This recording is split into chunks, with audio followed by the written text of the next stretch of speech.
Who's the top and who's the bottom? I'm asking the non-queer person. Top and bottom categorization of media figures, I think, is not my culture, and so I'm not going to. I'm not going to. I'm not going to appropriate that culture.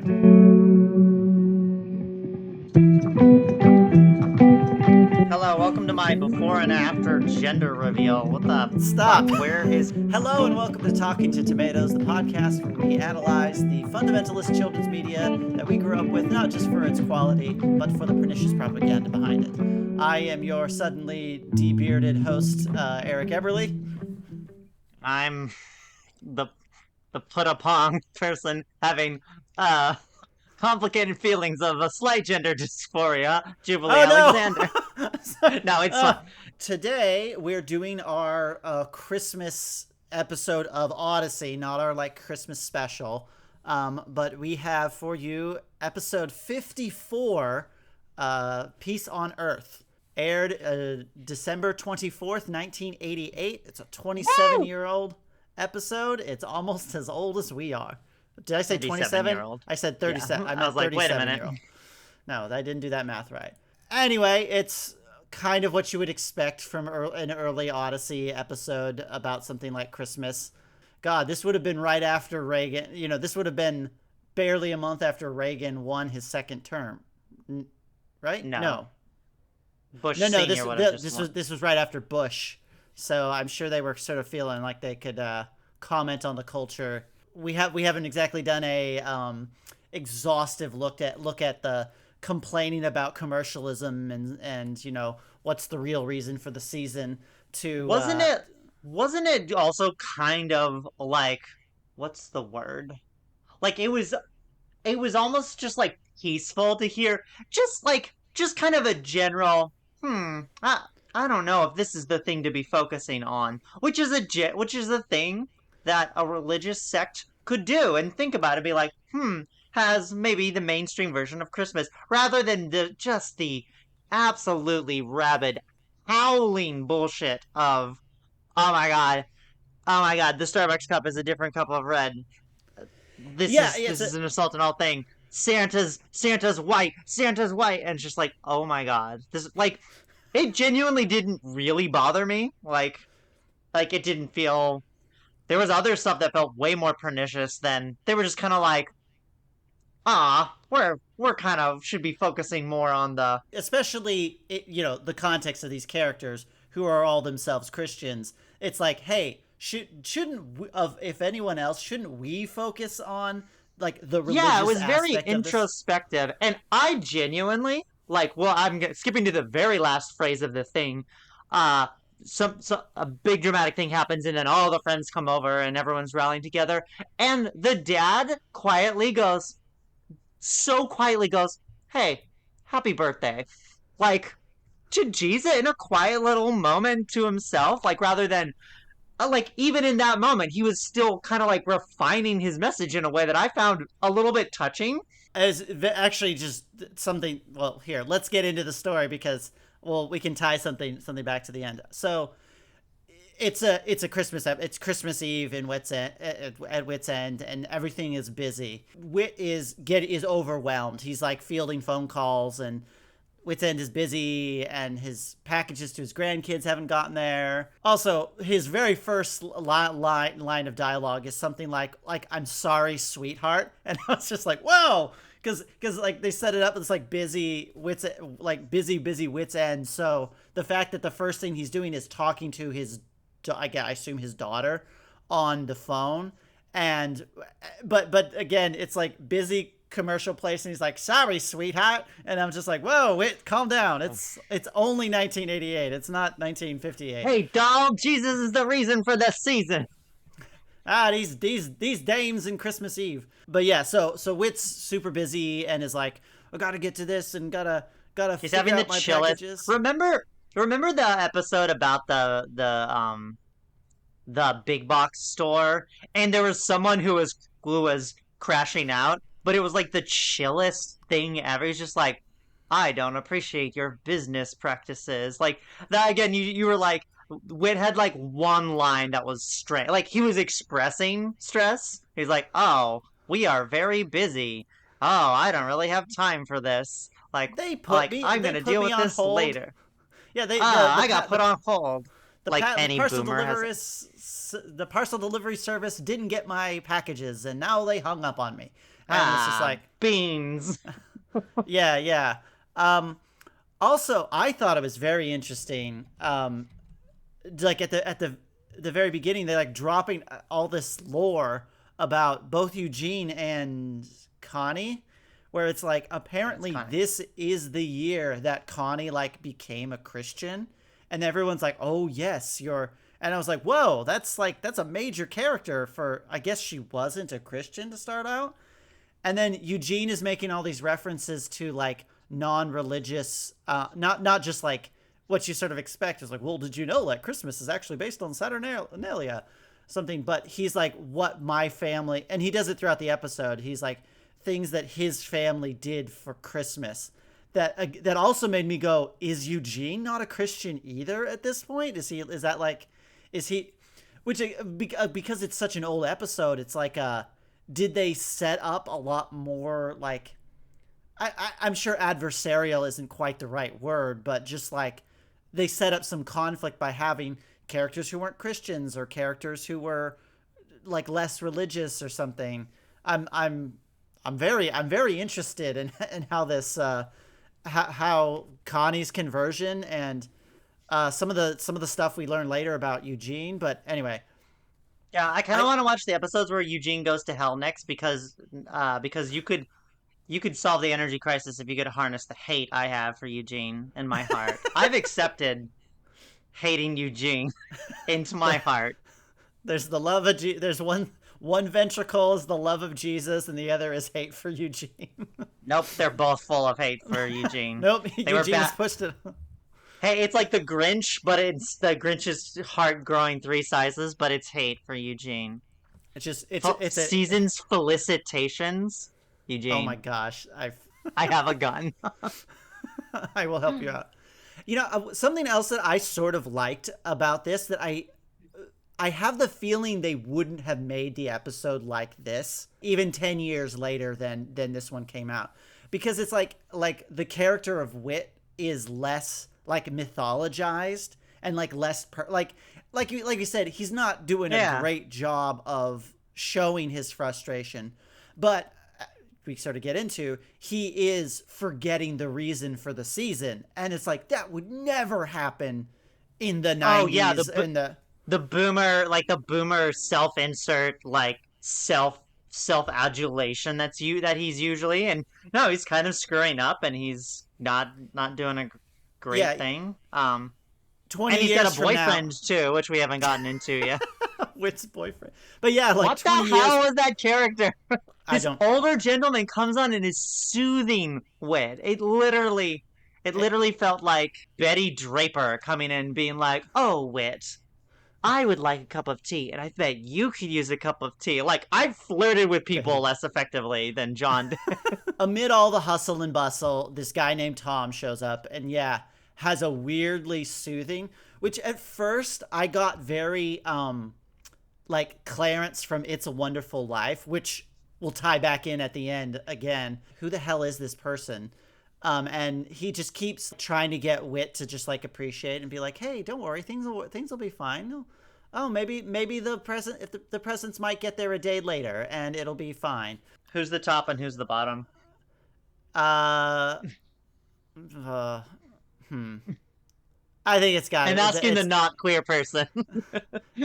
top and bottom categorization of media figures. I think is not my culture, and so I'm not going to. Okay. I'm Fair not going enough. to.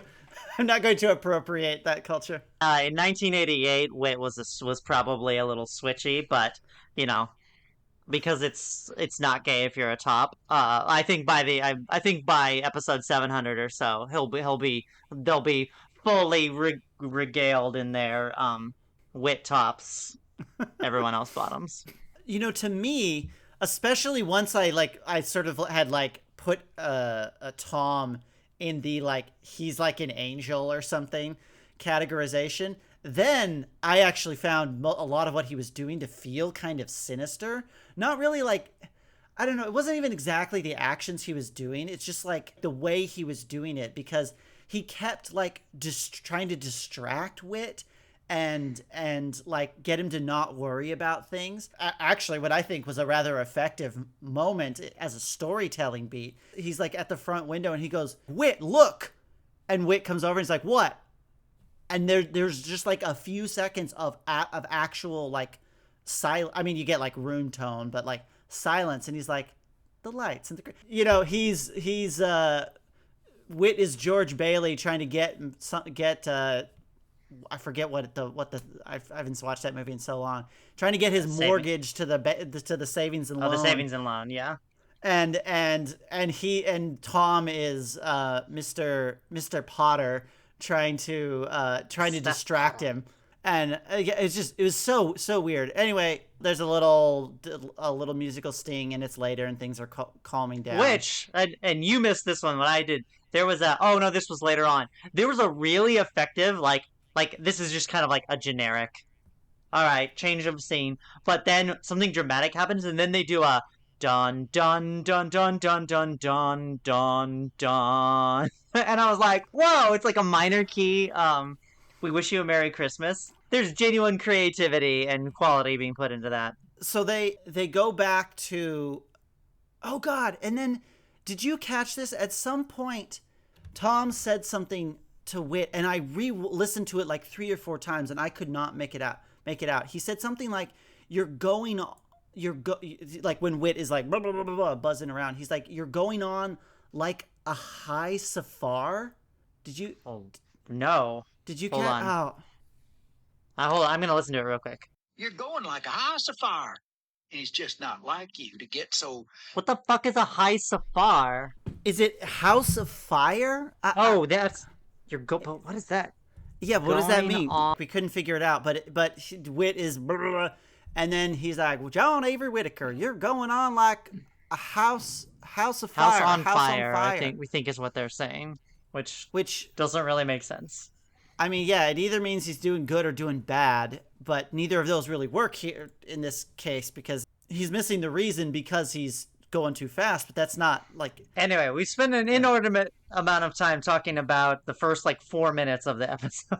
Yes. Anyway, so time passes. Whit is getting ready. Sorry, I know I literally just said let's move on, but the very end of it was another thing that I genuinely liked, which was they're all closing Whit's End down, and he goes, "Eugene, what are you doing for Christmas?" And he feel like it takes them 5 minutes to say, for him to basically be like, "Yeah, no, I don't really have any family, so I'm just gonna go back to my room." And he goes, "No, you're gonna come spend Christmas with me." Which, I mean, jokes aside, I'm like, yeah, it's someone reaching out and being nice. I will say he doesn't say he's going back to his room. He says he's going back to his dorm room. Which was very interesting. A little bit of Eugene lore. Oh, and Tom has like little snide comments about Eugene. I mean, I know we don't love Eugene, but I was just like, oh, apparently Eugene is kind of is he new? Like the first thing I wrote down in my notes was, is Eugene agnostic or something? I mean, he's supposed to be some kind of like smart nerd inventor, so yeah, maybe they kind of do the angle of him being a scientist. And yeah, but then the next scene, he goes to find his key. Oh, he goes to find his keys, and something that, I don't know, I felt like was going to come back. He's like, okay, I need to go find my keys. And then on the audio track, there's a whistle. And I was like, what was that? And then somebody somebody goes, "What was that?" And then the whistle happens again. I'm like, "What is going?" I literally took my headphones out, losing my mind. What's happening? And then now that we've set this up, Eugene explains that he keeps losing his keys, so he's got a little thing where you whistle and it beeps. And then Eugene like leaves, so he's like, "Whistle, what was that? Whistle."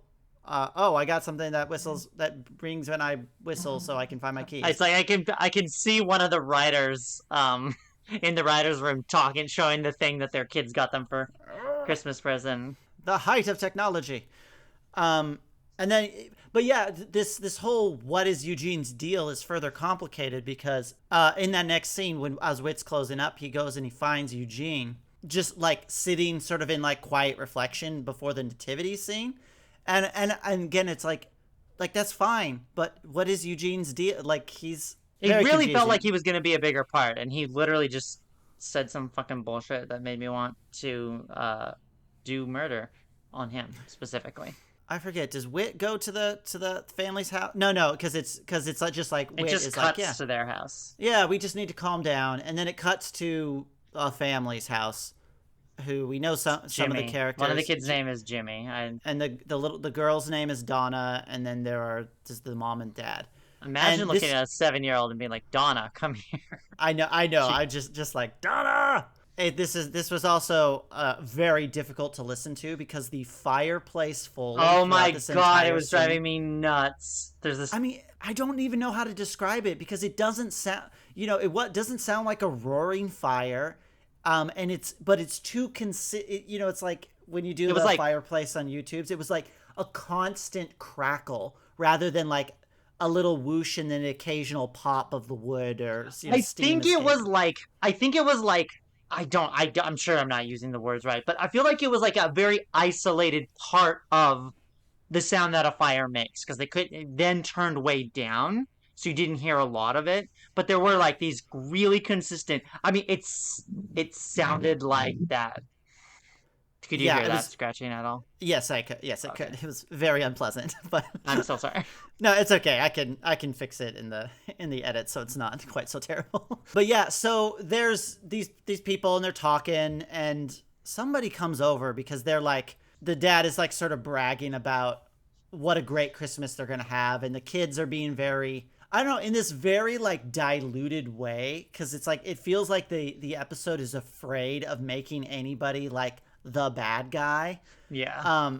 Because it's like the kids are being materialistically focused, but I mean, they're not freaking Dudley from Harry Potter level of stuff.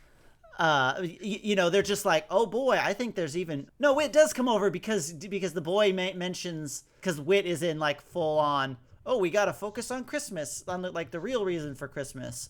And the boy is like, I've got 17 presents. That's more than last year. Like score. They even at one point they set up this really ham-fisted where they go, oh, customs and traditions shouldn't be that important. Then someone goes, it's time for the hot chocolate. Like it's this big reveal, and I'm like, freaking drinking hot chocolate. And Whit's kind of like, what the fuck's going on? Okay, very strange. I'm gonna recommend something that's not this podcast. But there's a YouTube channel. It's called Extra History, and they just did a Christmas episode on the commercialization of Christmas and like how it goes.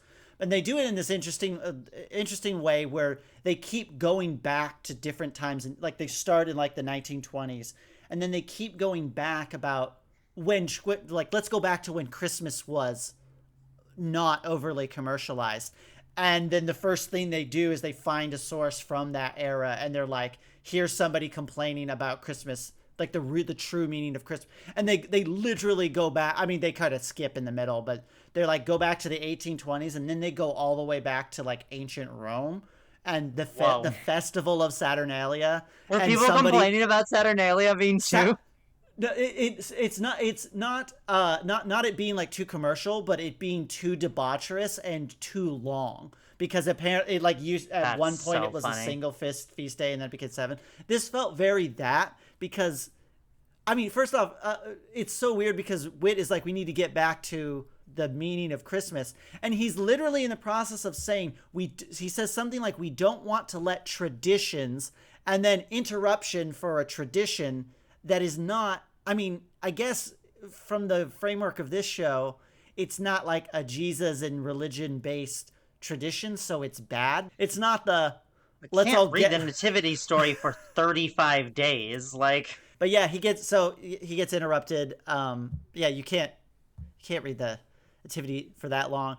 But it's like if you're going to, it's not like the kids are the tradition that they interrupt Whit trying to make a point to do is let's Price is Right style figure out who's got the most expensive present and that person wins Christmas, or they don't do that. It's like, boy, sitting around with a family drinking hot cocoa, what a perversion of the holiday spirit. Well, I mean, it was also like it's also weird because are you not supposed to be festive? Like, I feel like the presents are a really obvious thing that like you get your cool thing and then you're all focused about that. That makes sense to be, hey, we should be thinking about that. But like if you are celebrating Jesus' birth, why wouldn't you hold like they're literally doing fellowship together and talk. I mean, It's odd. they talked about they won't stop talking about baby Jesus, and a very surprising, I guess not that surprising for the time, but there was a really weird moment where the dad goes, I'd like to propose a toast, and then so ham-fistedly goes, I suppose it's not inappropriate to feel like he says cheers with hot chocolate. To do a cheers with hot chocolate or do a toast with hot chocolate. And I'm literally like, no, why? Like, does it have to be? Does it have to Again, be it's like alcohol? if it's only important if there's alcohol, then you shouldn't do it. Like, you just, I guess, I don't know, you just shouldn't do it. But if it is just the gesture and you can drink whatever you want, then why is it a fucking big deal that someone ever does alcohol? Like, should you not eat a meal because sometimes should you not drink at all at meals because sometimes cups have liquor in them? Like, what the fuck was that about? It was so weird. I think kind of like my biggest problem with the episode is the weird way in which they have to walk this line where the dad, as like the head of the household, is like at fault because he's like failing to put Jesus first in Christmas. But he can't be too bad because then they're like eroding the family or something, because it's just like this weird way where it's like they're trying to like launder the blame in some way where everybody's at fault but nobody is that much at fault. Where first off, the dad focusing on getting his kids present for Christmas, to me, that's like I remember the first Christmas when I was like more excited to give presents than to get presents. That kind of feels like in the Christmas spirit. And the kids are kids, and it is Christmas Eve. It's not like I feel like this, like the message would almost work better if they're like, it's December 10th and Jimmy won't shut the fuck up about his particular present or something. But I don't know. What year did A Christmas Story come out? Or were they trying to avoid? A Christmas Story came out way in the 80s. Oh yeah, 1983. So yeah, they have no excuse.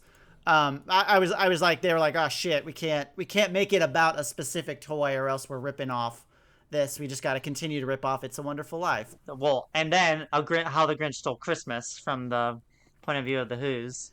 Yes, so they go to bed, and then did they say the time that the kids wake them up? Didn't they say it was like 2:00 in the morning? Whoa, I missed that. I'm not sure. Surely the kids are not getting up.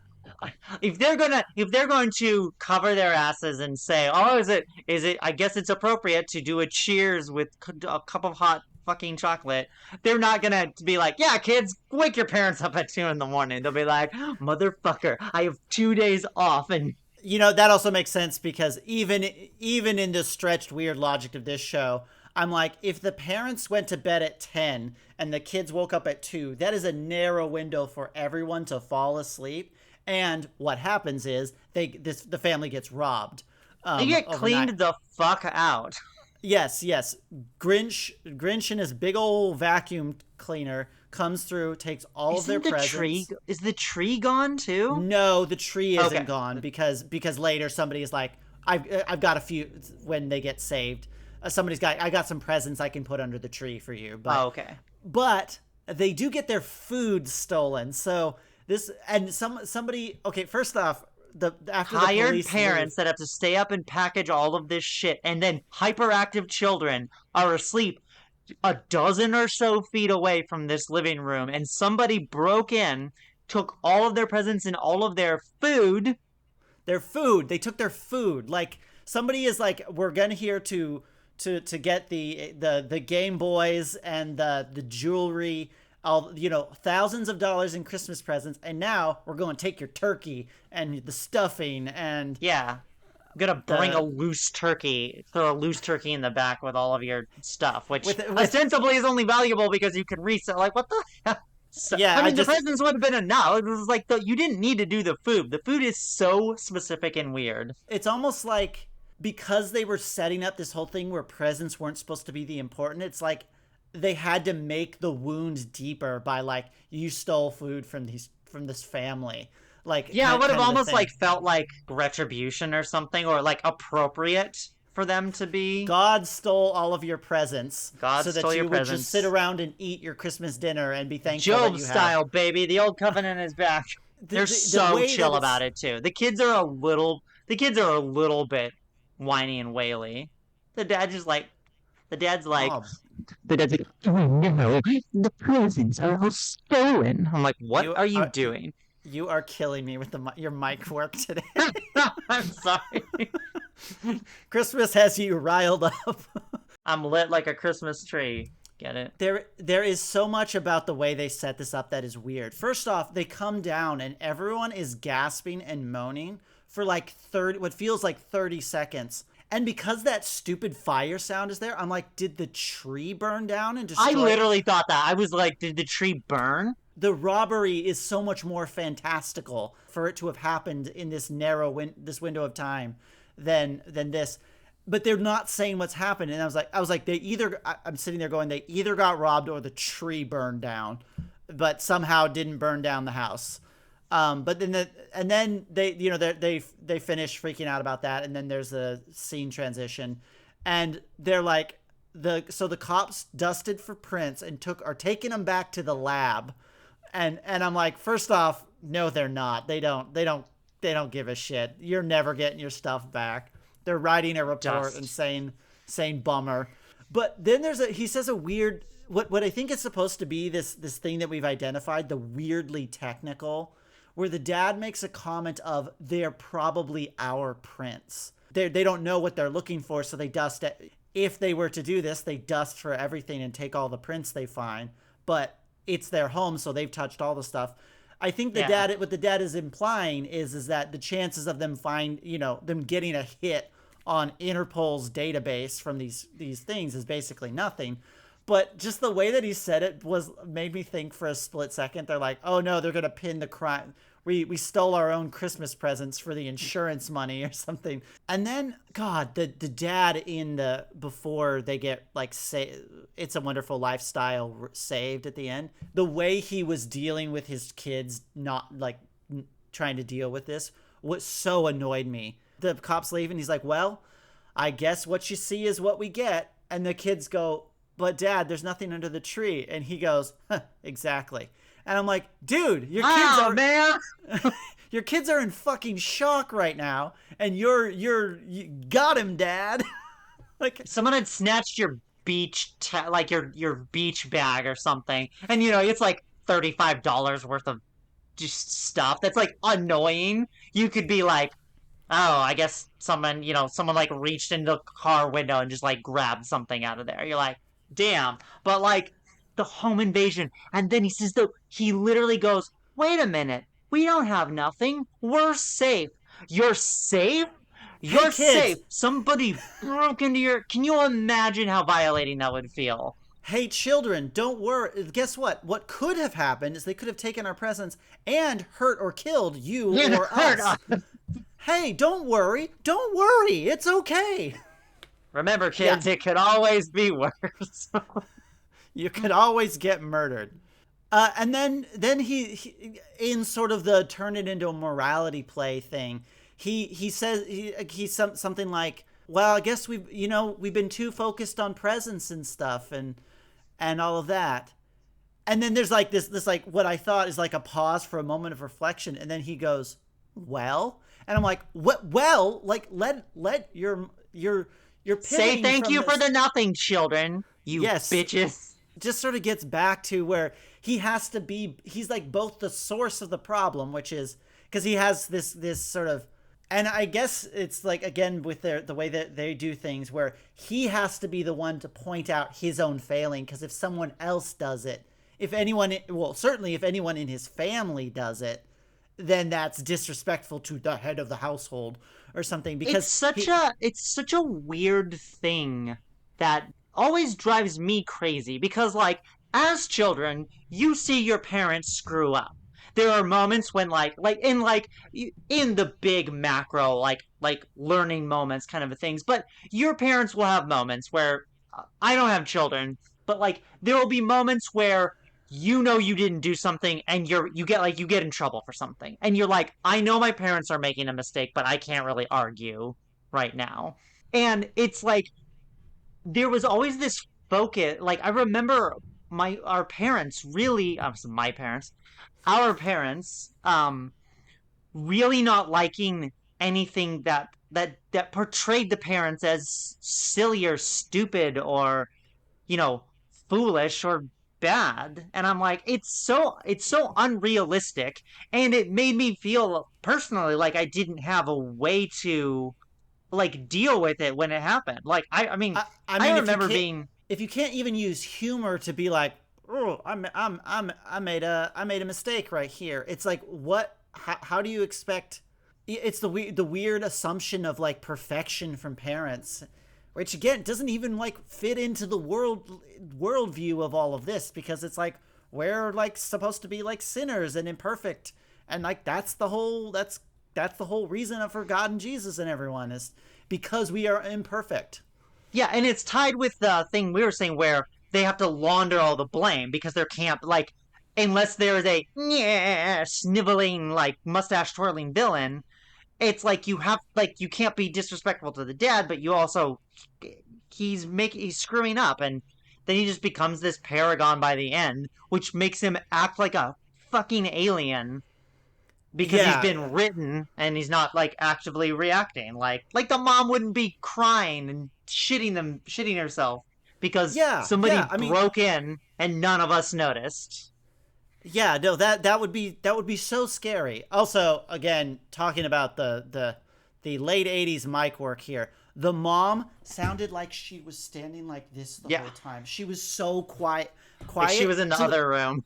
I kept like turning it up to be like, is she speaking oddly, or is she drunk? Like that's what it sounded like to me. It was Different studio, different set of equipment. The actor who's the dad brought his kids are the actors, and they all record together because they have like this good dynamic. And then they get Patricia, who gets to record after them on Tuesday because they only got 3 closet mics somewhere. Anyway, what happens at the end? First off, the police leave. Oh no, I guess there is a time skip because in their whole police were there. In their whole maybe this is like a good thing that helps us remember the actual reason for the season. Let's sit down and actually read the story, like the Bible story, the Luke or whatever it is. And there's a little time jump, and then like Whit shows up with a crowd of people, just like the end of It's a Wonderful Life, to be like, we got food, we've got some small presents for the kids, we're here to help it be jolly. And the kids are all it warmed my heart as like an adult who like appreciates the non-material reasons for the seasons, but to have the little boy be like, wow, look at all these people in like a oh boy fellowship sort of a way was very weird to me, because he can be a little excited that, hey, we get to have something. And we've been preparing and apparently sinning by not being excited about having no presents, and now there's a few presents. Hell, you could have had him get excited for the presents, but then like stop. But thank you, Mr. Whitaker, or tell me a story from your child. There could have been like, we see this moment of learning, because again, the dad he literally says, I failed you kids by not helping you appreciate Christmas in the right way. You failed by not having locks on your doors. A security system, or a security system, a dog.